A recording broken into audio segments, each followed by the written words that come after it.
I think there are three big problems I'd like you to consider, because one of them you can have a big impact on.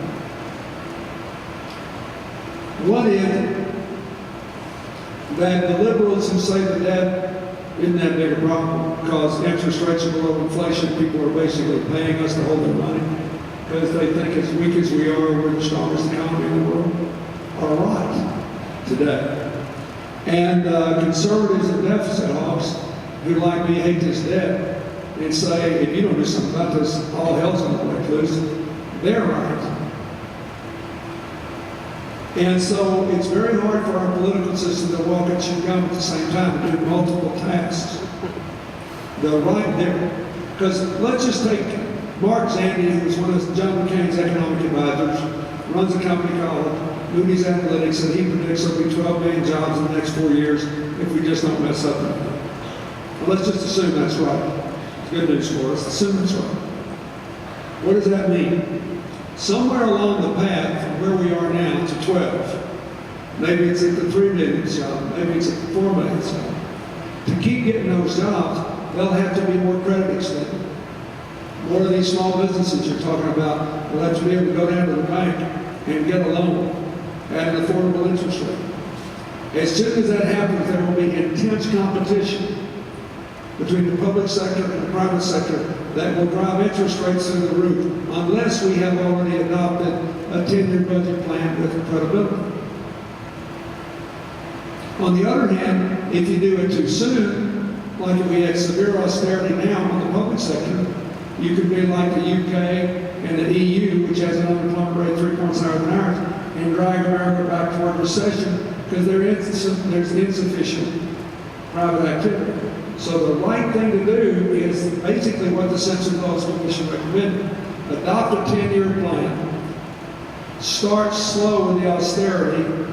Calculate as best you can when the thing's going to pick up and really put the hammer down. And make sure this plan has credibility and people know it's not going to be changed except to make it better. Then that will mitigate the impact of higher interest rates in the future. Now, this is really important. And let's suppose you're a liberal Democrat. You think the government ought to spend money on education, science, and technology.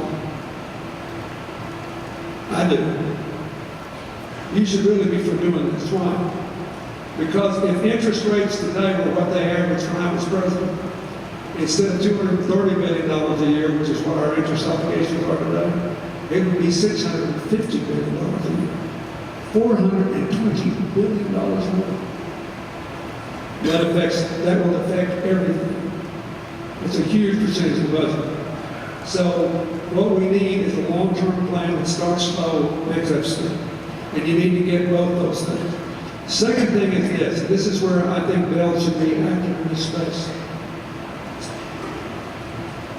As I said in my remarks, the hardest thing to do is to keep an old country in the future business.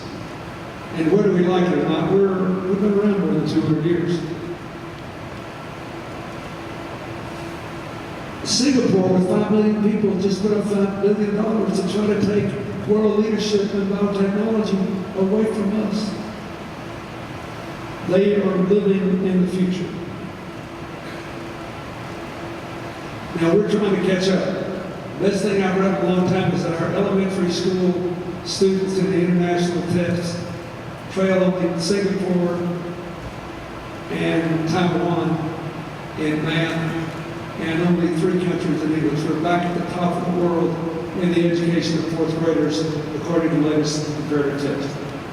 That's really good. The 8th grade and a gaming chasm at the 11th grade, and that doesn't even count the dropout, which makes it worse. But it's beginning. Now, here's the thing. The money we spend on education, including Secretary Duncan's race to the top, are promoting charter schools like the KIPP schools, everything that's really, showing progress. The money we spend on research and development, like the money we spend on sequencing the human genome. All that is in a category called non-defense discretionary spending. It's less than 15% of the total money you pay in taxes. It's less than the defense budget, less than Medicare, less than Medicaid. soon be probably already less than interest on the debt. But it's the easiest to cut. Why? Because the future never has a lobby as strong as the present. That's why in the recent campaign, for example, you had Governor Romney advocating basically military Keynesianism. He said, you know, we're going to balance the budget in 10 years and we're going to start with a tax cut and by spending $2 trillion more on defense than the Pentagon asked for. Because people don't think of defense spending as government spending, and people think surely it'll be good and it's a good deal. You never have to close any military bases or shut down any weapon systems. You just keep doing more. So this is a problem. You need to preserve our R&D budget. We need to spend more. We're now down below 3% of GDP in R&D. We should never be below 3% of GDP in R&D. We need to keep those universities out there working with private companies, trying to develop commercially viable new solutions to the challenges we face. We don't need to cut back on early childhood education because that's one of the reasons our fourth graders are catching up. So that's 15%. I would like to see this huge bipartisan coalition saying, you know, cut the kids last, cut the future last. We realize they don't have any K Street lobbies. But come on, let's get a life here. It's only a small percentage of the budget. And even under President Obama's budget, non-defense discretionary spending would be the smallest percent of GDP in the aggregate it's been in 50 years. And I understand why. He doesn't think there's any other way he can make an agreement with Republicans, given their aversion to new taxes, and the Democrats, given their aversion to fiddling with Medicare, Social Security, and Medicaid. I get it, but it's not good for us. And so we need to preserve the future budget. I think that's important. And here's the third problem, and I haven't figured out how to do this with any existing law. What I wish they do on all the senior stuff that they're worried about in Medicaid, which is a health care program, is not to do what the Republicans want, which is to raise the retirement age of Medicare to 67, but not to do what the Democrats want, which is basically hope that all these cost control initiatives and incentives that are in the health care plan will work. They are beginning to work, by the way. We just had 2 years of 4% inflation in health care costs for the first time in 51 years. But you can't pass a credible budget based on hope. On the other hand, just I'll give you the Medicare example. It might work fine if it triggers in 10 years, but you don't know that. Right now, if you raise the retirement age on Medicare, here's what would happen. Everybody on Medicare would have to pay more out of pocket to buy into a health care program that's more expensive.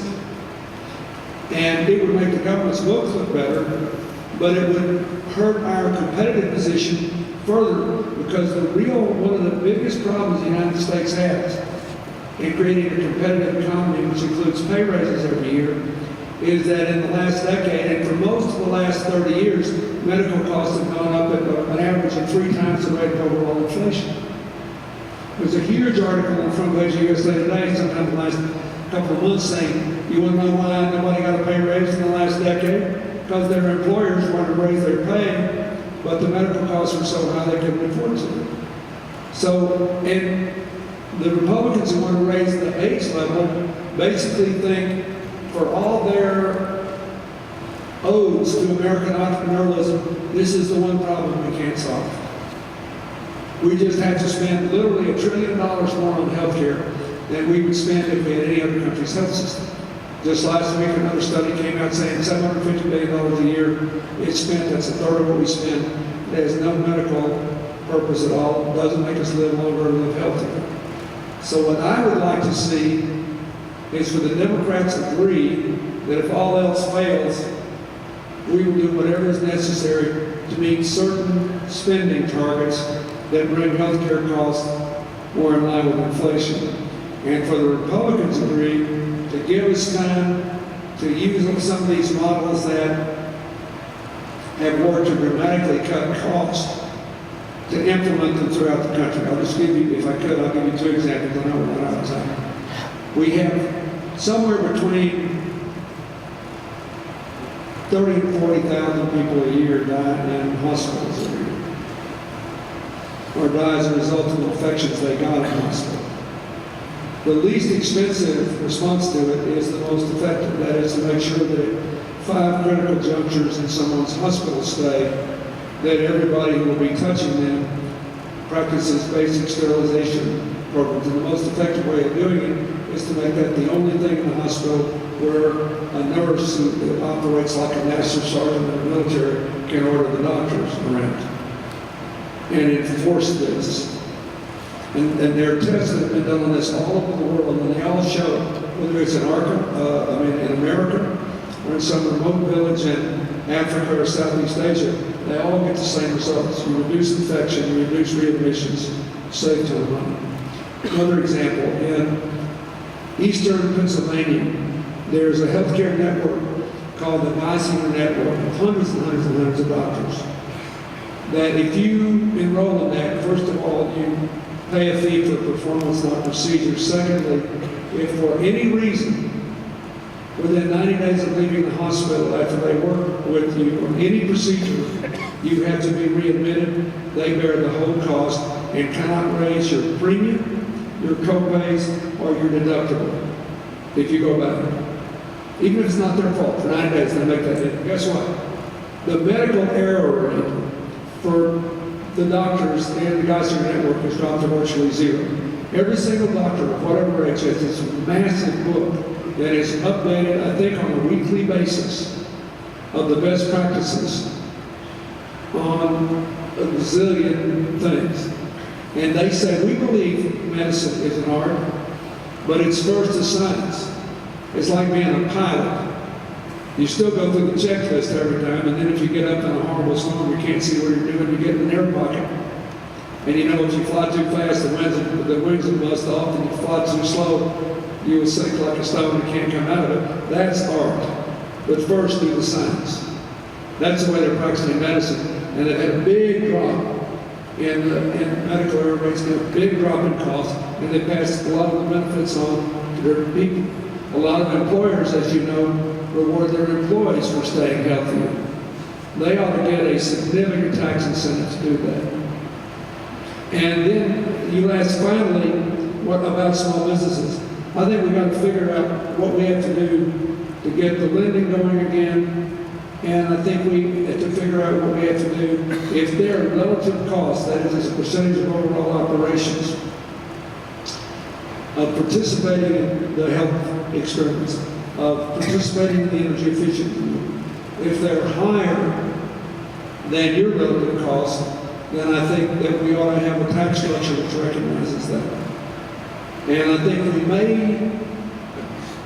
we may have to de-link the sub-S corporations that are actual ongoing businesses, like they're non-financial ongoing businesses, from the individual income tax rate to give them a chance to keep going. Basically, if you're not a corporation, you don't pay dual taxes. That is, you don't. But the ongoing enterprise that was set up for small family businesses who kept all of our money just pay whatever the individual income tax is, but they pay it one time. They don't pay corporate tax, and then they don't draw an income tax. Now it's been made to look like a burden on small businesses if it was just like the corporate tax. It's not true for like hedge funds that set up under the sub-S corporations, but it is true for dry cleaners or car repair shops or other things. So that needs to be re-examined. And the final thing I think we ought to do is accelerate this process that they have underway in Washington, but I really worked hard on it when I was president. This whole reinventing government initiative, we got rid of 16,000 pages of regulation. We drastically shortened the time when you got a yes or a no on any application. Al Gore just killed himself on that for 8 years. And the Social Security Administration got 8 magazines award when I was president for being the most consumer responsive operation in the country. Because we set up 24-hour call lines, we did all the stuff, you know, late 20th century technology to do it. The compliance costs relative to revenues of a lot of these regulations are just too high for a lot of small businesses. So we need to sequence the implementation of all these new rules effectively and cut the compliance costs by getting rid of some things that don't need to be done if we put on something new that does. I think we did all that. You guys have produced, the American private sector, would produce more than 12 million jobs in the next 4 years because we've got a lot of pent-up demand.